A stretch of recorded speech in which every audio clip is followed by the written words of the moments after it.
Maaari nang makabili ng 20 pesos per kilo ng bigas ang mga jeepney at tricycle drivers simula ngayong araw. Nagbabalik si Vel Custodio live. Rise and shine, Vel.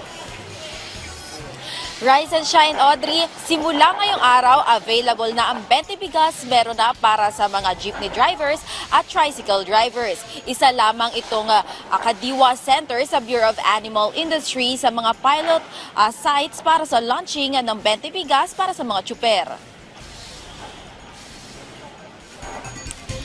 Simultaneous ang pilot launching ng 20 bigas meron na dito sa Kadiwa Center sa Bureau of Animal Industry sa Quezon City, Navotas City, Angeles City sa Pampanga, Cebu City, Tagum at Panabo City sa Davao Region.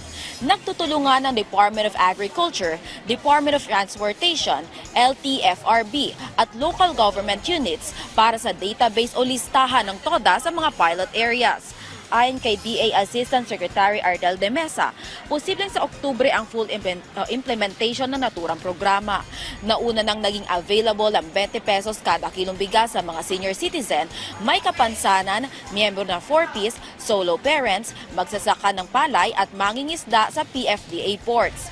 Habang nitong Sabado, sa bilang handog ni Pangulong Ferdinand R. Marcos Jr. sa kanyang kaarawan, binuksan na ang 100 Kadiwa sites na nagbebenta ng 20 pesos kada kilong bigas. Target ng kasalukuyang administrasyon na makinabang ang 15 milyong Pilipino para sa 20 bigas meron na sa 2028.